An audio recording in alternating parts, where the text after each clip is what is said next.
York just days before Donald Trump's nominee to lead the Department of Health and Human Services. Robert F. Kennedy Jr. heads to Capitol Hill to kickstart his confirmation process. Brand new reporting reveals that one of his aides has been waging war against one of the miracles of modern medicine, the polio vaccine. New York Times is reporting this today, quote, the lawyer helping RFK Jr. pick federal health officials for the incoming Trump administration has petitioned the government to revoke its approval of the polio vaccine.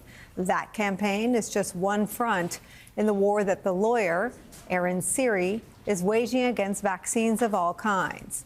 In fact, Aaron Siri is a critical player in the anti-vax movement, or what RFK calls the medical freedom movement. New York Times adds that Siri is representing a group in, quote, petitioning the FDA to pause distribution of 13 other vaccines, including combination products that cover tetanus, diphtheria, polio, and hepatitis A, until their makers disclose details about aluminum, an ingredient researchers have associated with the small increase in asthma cases. Before we go any further, we should be crystal clear in stating the established facts and science. Siri is fighting to revoke use of vaccines that save lives. That's it, full stop. On the polio vaccine, the CDC says that just since 1988, quote, an estimated 20 million people who would have been paralyzed by the disease are walking, and more than 1.5 million lives have been saved. Prior to the vaccine, the World Health Organization says that 500,000 people were killed or paralyzed by polio every single year. But since we're doing this, in the second Trump administration, for them, those facts, that history, that established science around vaccines appears to be going by the wayside already. New York Times reporting this, quote, Kennedy has privately expressed interest in having Siri serve in the Health and Human Services Department as in the top legal job as the general counsel. Katie Miller, a spokeswoman for Kennedy, said Mr. Siri has been advising Kennedy. Now, should RFK be confirmed by the United States Senate, all signs point to an HHS that is a dramatic departure from every previous administration, be it Republican or Democratic. An op-ed in the Wall Street Journal points out the contradiction in a Republican president appointing someone like RFK, saying this, quote, prior to Kennedy's endorsement of Donald Trump, the GOP universe was clear-eyed about the radical environmentalists who spent decades on a mission to destroy the Trump base. An online search finds pages of stories of Kennedy's efforts to cripple farmers, ranchers, loggers, and oil workers. Others outline his disdain for markets, core freedoms, and limited government. The Wall Street Journal op-ed goes on to urge that Republican senators, quote, save the president, as if that's their job now, as if the dynamic in the Republican Party during the entire Trump era of politics hasn't been complete subservience to Donald Trump. And the truth is, Trump appears to like RFK and share his skepticism about vaccines. While he defended the polio vaccine in an interview with our colleague Kristen Welker, he told Time magazine he could get rid of certain vaccines, saying this, quote, if I think it's dangerous, if I think they are not beneficial. We should note, all vaccines administered in the United States go through an extensive approval process with multiple rounds of trials. Trump adding this, quote, the autism rate is at a level that nobody ever believed possible. If you look at things that are happening, there's something causing it. Peddling, amplifying, platforming a now widely debunked conspiracy theory linking vaccines to autism. It's simply not true. But what RFK and the company he keeps says about the future of public health in this country is perhaps the biggest storm heading our way. And it's where we start today with some of our favorite reporters and friends. Critical care physician, professor of pediatrics, and pediatric disaster response expert, Dr. Michael Anderson is back with me at the table. NBC News correspondent Vaughn Hilliard, co-host of MSNBC's The Weekend. Alicia Menendez is back, and president of the National Action Network, host of Politics Nation, right here on MSNBC. The Reverend Al Sharpton's here. Dr. Anderson, just start by telling us what polio is and how and when it was eradicated. Yeah, it's a viral disease that causes massive paralysis. And by paralysis, I mean not only your extremities, but your ability to breathe. And I start off these conversations by saying, how many people do you know that have had polio? My grandmother, God rest her soul, had polio. We've eradicated this disease from the United States and from most of the world. It is a devastating, life-taking, life-threatening disease. And I love that CDC information that shows how many lives have been saved by this safe, very effective vaccine. Also in the New York Times, I think yesterday, was almost a primer for physicians, reminding them of these vaccine-preventable diseases, how deadly they are, and how horrible it would be, specifically for kids, but really for everybody, if these diseases came back. So polio is one example of a horrible disease that we have eradicated because of vaccines. And does the vaccine need to go away? And we should be clear, they're petitioning to get rid of it.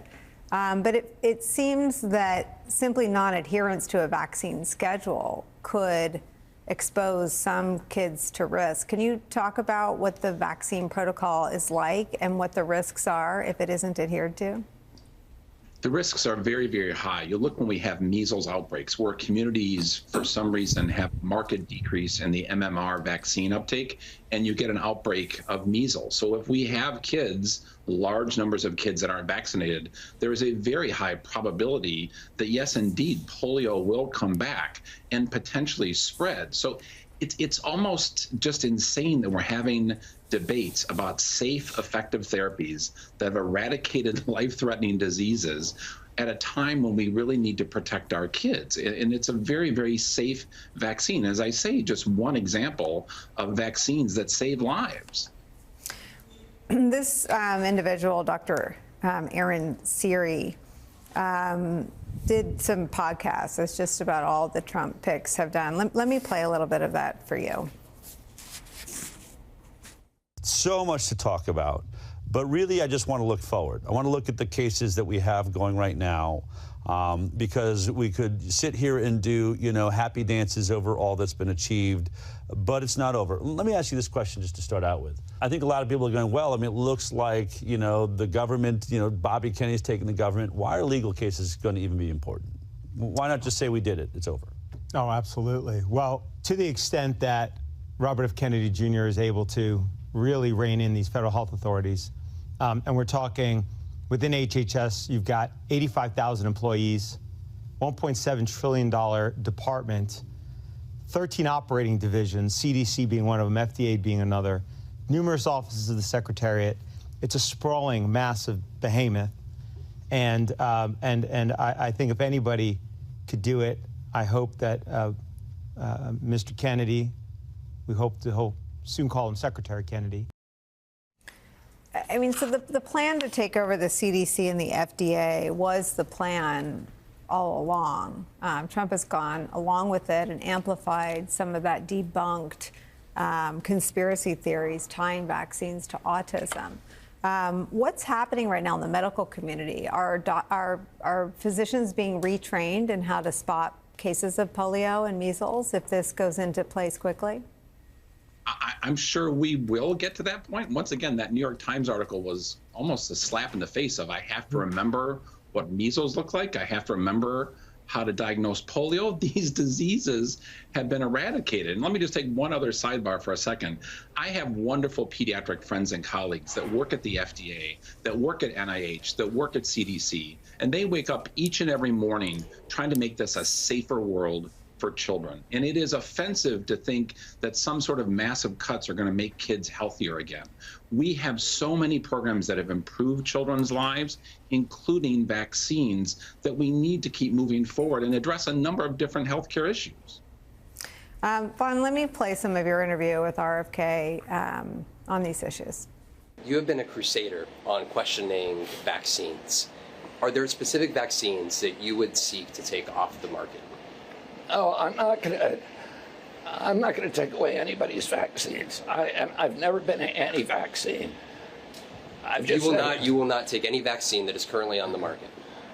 If vaccines are working for somebody, I'm not going to take them away. People ought to have a choice, and that choice ought to be informed by the best information. So I'm going to make sure the scientific safety studies and efficacies are out there, and people can make individual assessments about whether that product is going to be good for them. I mean, Mr. Siri has turned that into a lie. Mr. Siri is petitioning the government to take the polio vaccine off the market. So are Mr. Siri and Mr. Kennedy close? Yes, but I think that this is where I think the confirmation process comes into play.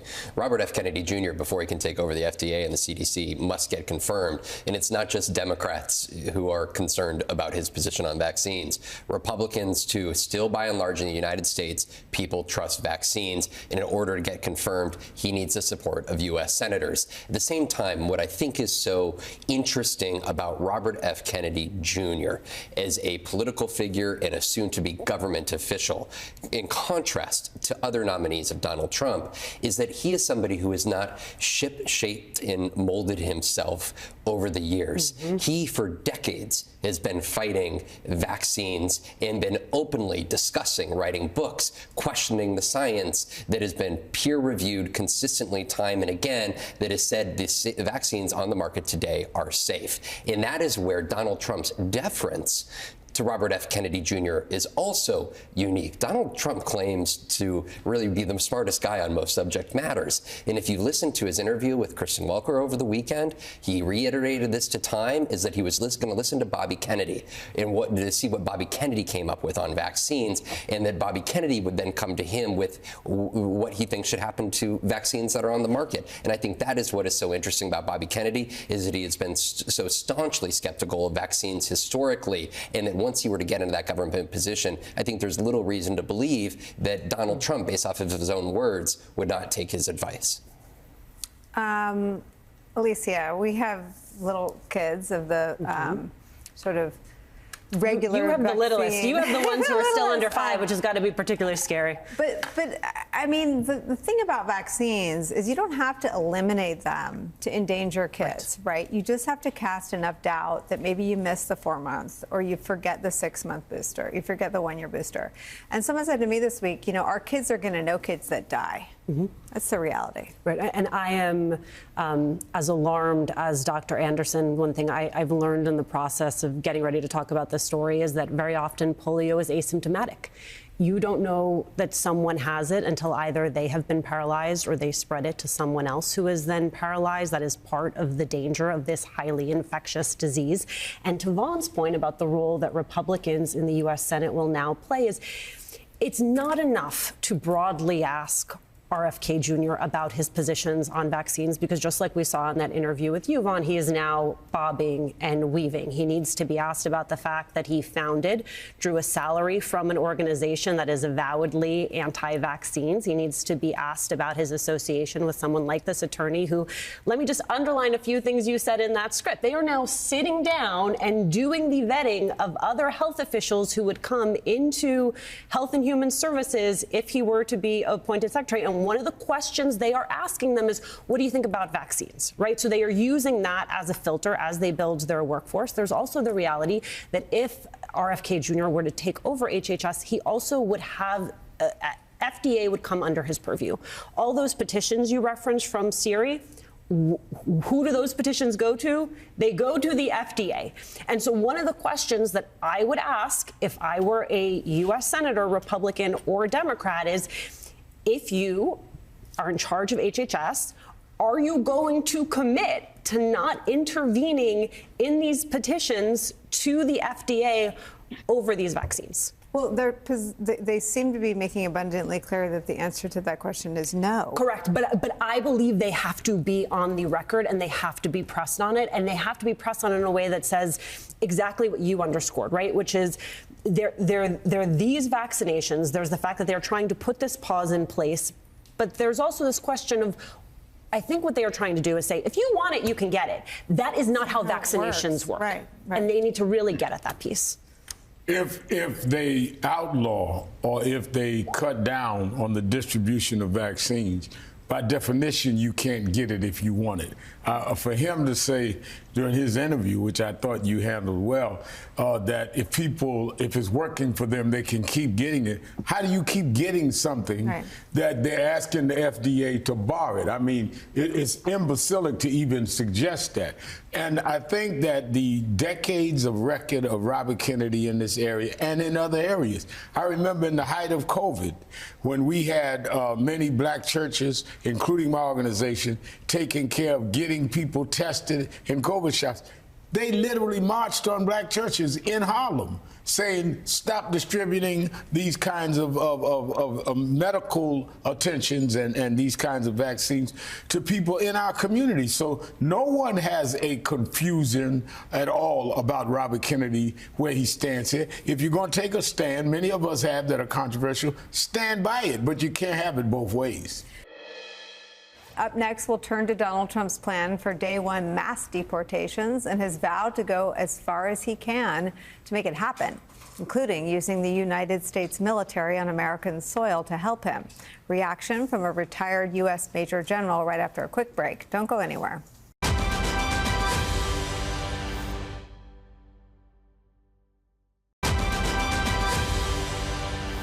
And I think this issue of using the military to go after American citizens is one of those things I think is a very, very bad thing. Even to say it for political purposes to get elected, I think it's a very, very bad thing, let alone actually doing it. We're crossing that line. Looks like we're actually doing it. It is the nightmare scenario, one in which the honorable men and women of the military, of our armed forces, at the direction of their commander-in-chief, start doing this, what Trump has threatened to do.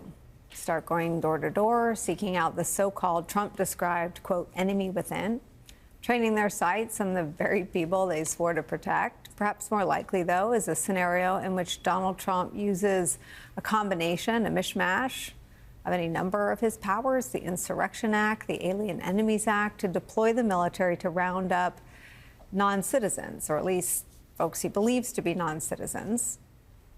Is that really so much more acceptable or permissible? Beyond questions of practicality associated with the military becoming a domestic policing force on American soil, like the fact that they're not trained to do that, there are questions of principle, ones laid out by General Randy Manner this week on Capitol Hill.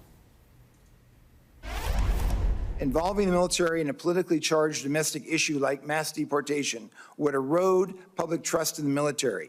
Americans trust our military because it protects all of us, regardless of our politics, from the possibility of foreign aggression. When the military is tasked with carrying out domestic policies that may be controversial to some, it undermines the foundation of that trust. That, in turn, will increase risks in morale, recruitment, retention, and readiness. And all of these impacts carry serious consequences for our national security. Gentlemen, for these reasons, and ladies, for these reasons, I strongly encourage any future presidential administration to keep immigration enforcement and our military separate. Joining our conversation is retired Major General for the National Guard, Randy Manner. General, thank you so much for being here. Trump has indicated that this is very much on the table and going to happen. Your thoughts on what that will look like and feel like for the men and women of the military? Well, as I said at the Senate Judiciary hearing on Tuesday morning, this is really going to have a negative impact on our national security relative to the readiness of both our regular military units, if they would be used, as well as the National Guard. Those people who have not served in the military may not understand that the National Guard only has 39 total days per year to train for their combat missions. And then secondarily, and equally as important, of course, is to respond to homeland emergencies such as hurricane relief or forest fires or earthquakes and so on. So 39 days to do all of that. Anything you take away from that will absolutely degrade the readiness of our national security.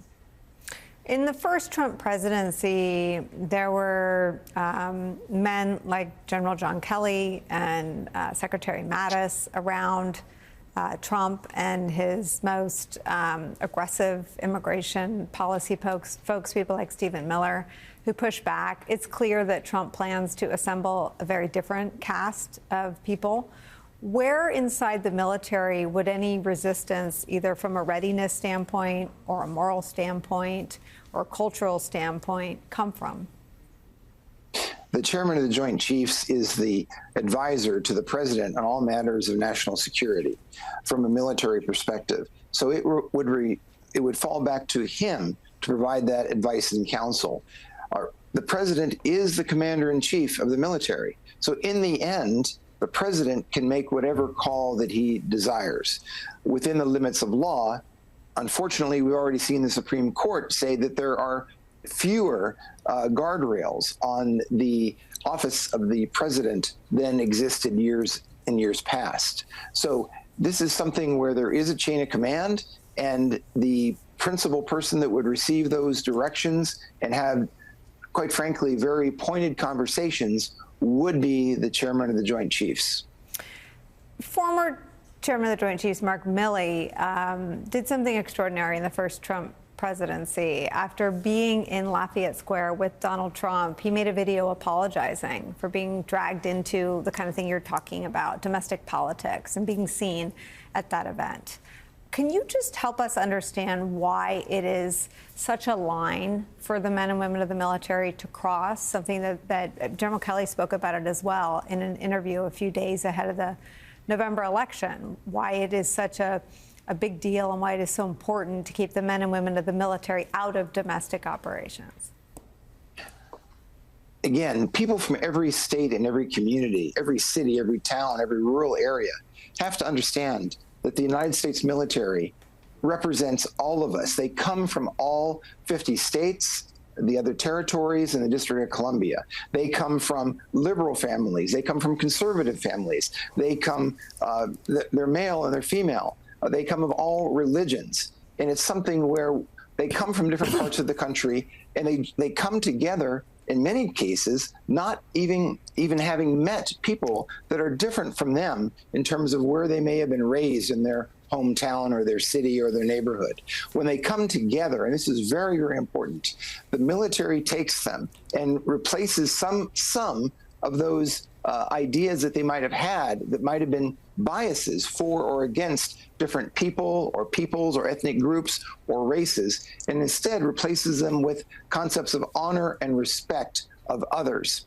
And this is something that is fundamental to the military, that the military supports all of us, not one particular political party or political viewpoint.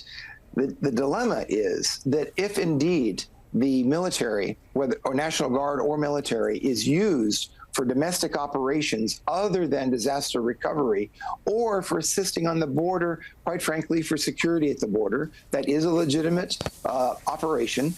Other than those kinds of things, it could obviously divide not only the military among those people who would support actively and privately when I say actively, I say individually, not in communicating. It was we're prohibited from communicating things when we're on active duty or in the reserve or the guard. But the idea is that it will divide the military into those that think it's a great idea and those who, quite frankly, don't, let alone those people in the community who may feel likewise. When we come back, there's news today about the findings of a Justice Department watchdog report on the January 6th Capitol riot. That report today undercuts a debunked conspiracy repeated millions of times by Trump allies who continue to push the lie that January 6th was instigated by federal agents.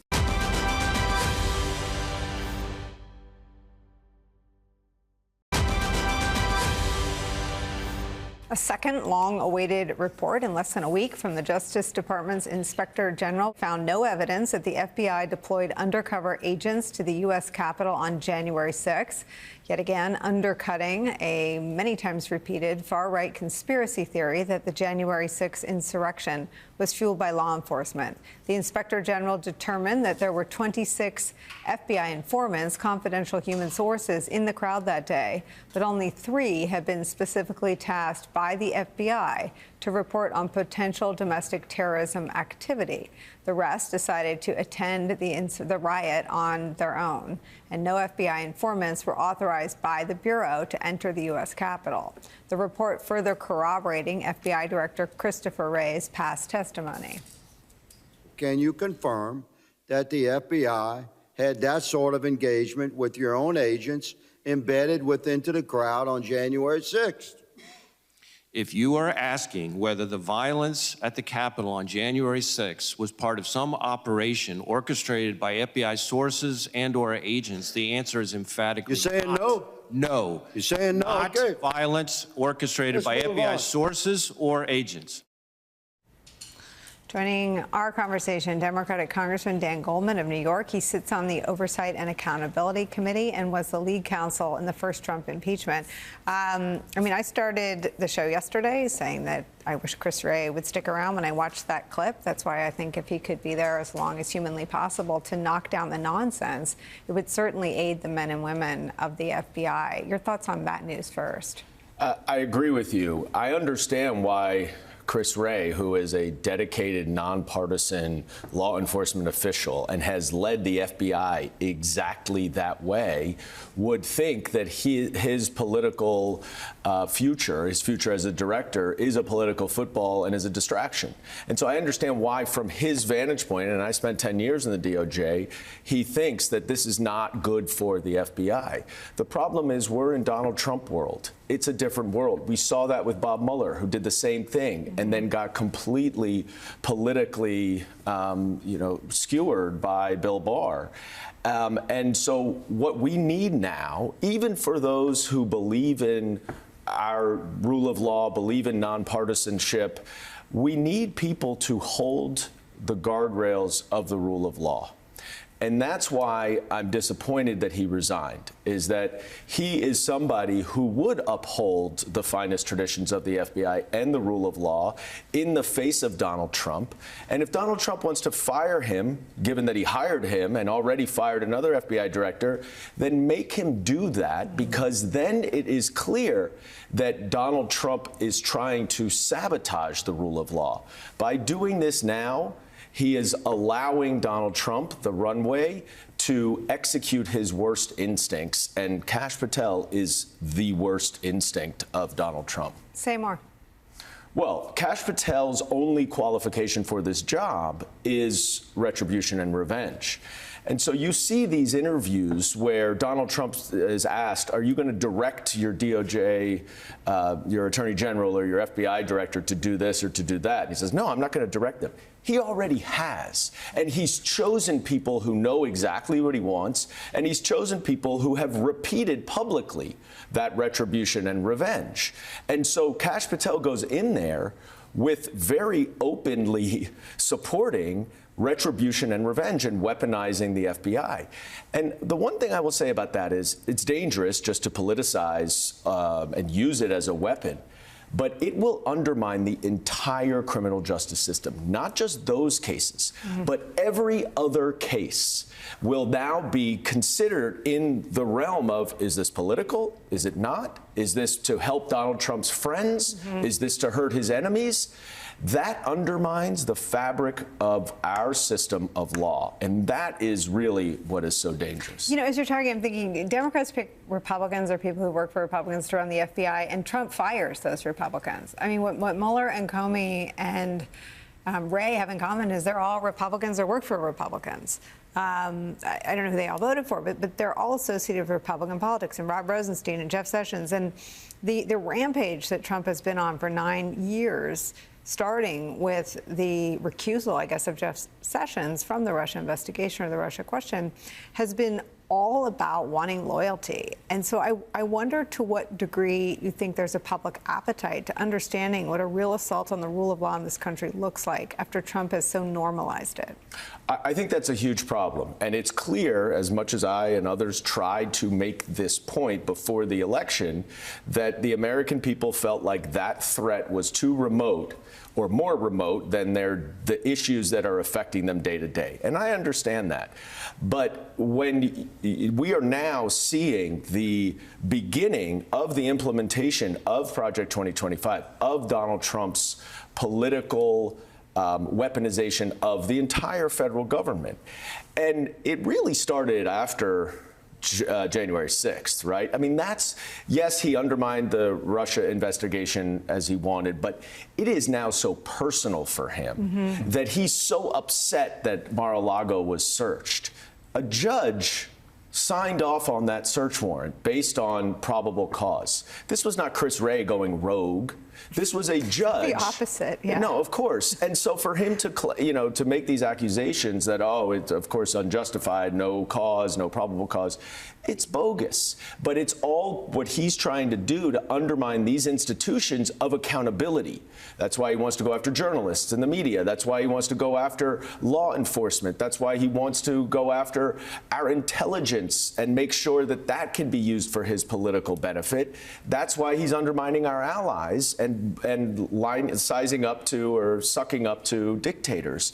This is all about ways that he can undermine accountability, which is an early step. I'm not sure it's the first step of Authoritarian 101, because if we don't have a rule of law, if we don't have a system that people can depend on and trust and has credibility, then the ruler is able to do whatever he wants and use whatever propaganda to make it seem like what he's doing is better than what our system of government would otherwise offer.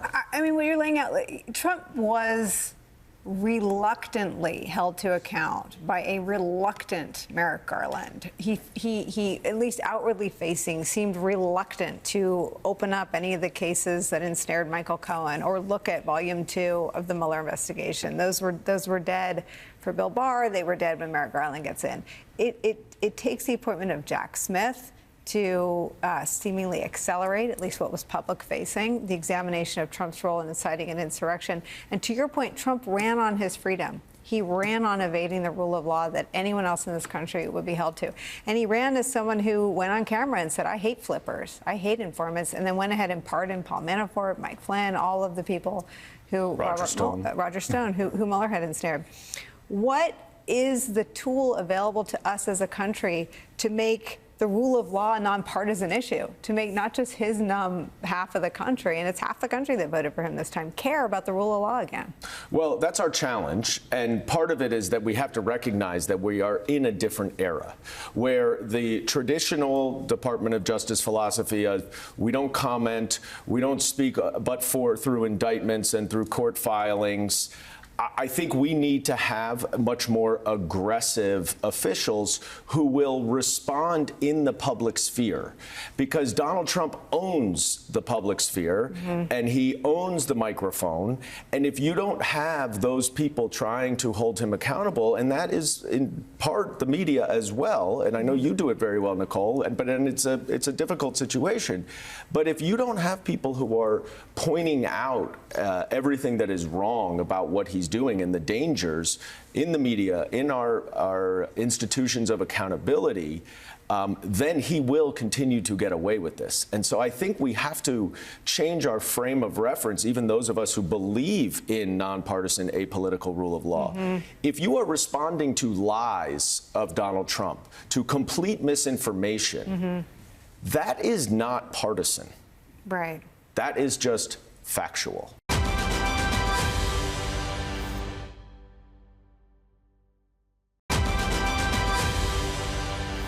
When we come back, why Donald Trump is now saying that bringing down the price of groceries, or grocery, as he says, something he promised and campaigned on for months, probably isn't going to happen. That's next.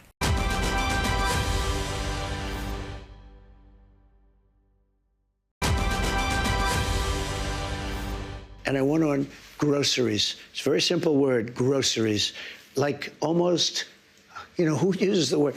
I started using the word, the groceries. A vote for Trump means your groceries will be cheaper. It'll also bring your grocery bill way down. I have more complaints on groceries. When you buy apples, when you buy bacon, when you buy eggs. Where the price of bacon, the price of lettuce, the price of tomatoes. Bacon, lettuce, tomato, everything is so much higher than it ever was. We're going to bring those prices way down. Because people can't afford their groceries, and they're going to be affording their groceries very soon.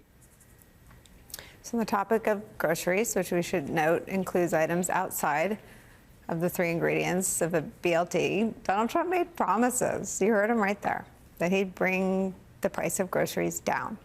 As you saw, he made the promise at the New York Stock Exchange. Ironic that he did so in front of his Time magazine cover, because contained in those pages is a startling admission. Quote, already the president-elect is moving the goalposts on some of his pledges, like lowering the price of groceries. Quote, it's hard to bring things down once they're up, Trump says. Quote, you know, it's very hard, end quote. Joining our conversation, U.S. Special Correspondent for BBC Studios and MSNBC contributor Katty Kay. Katty, this is this thing that everybody has said for 5 weeks, you know, the price of eggs. I believe and I understand that economic rage is the sentiment of the American voter, economic despair. But Trump tapped into it without offering to solve it, and now is admitting that he won't solve it at all.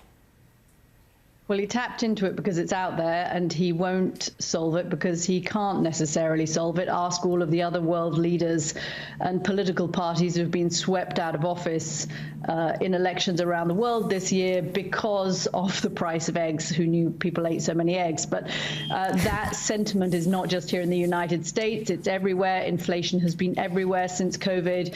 It is the supply chain shock. It's actually come down a little bit more. It was worse in Europe. It's come down a little bit more in Europe because perhaps less money was pumped into the system in Europe than it was pumped into the United States. But no, I mean, inflation has come down. That's not the same as prices. And that was the riddle for the Harris administration and for the Democrats. They kept going out there and saying inflation has come down. They were right, but that didn't mean that prices have come down, and people still remember what their grocery bills in supermarkets used to be, and they're not that now. Added to this problem is actually the fact that under a Trump administration, if he's to do some of the things that he's proposing to do, and we're going to talk about those, then actually it's possible that inflation goes back up again rather than coming down further.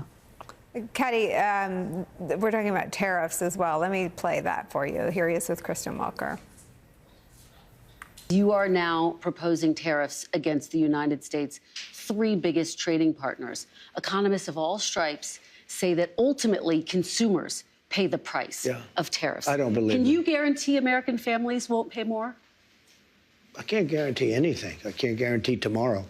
But I can say that if you look at just pre-COVID, we had the greatest economy in the history of our country. And I had a lot of tariffs on a lot of different countries, but in particular China. I think tariffs are the most beautiful word. I think they're beautiful. It's going to make us rich. Katty. Well, the problem with protectionism is two can play the game, right? America can impose tariffs on Canada and Mexico and China and a whole host of other countries. And Donald Trump at one point has suggested that there's going to be blanket 10% tariffs across countries' imports from every country in the world, higher from China even.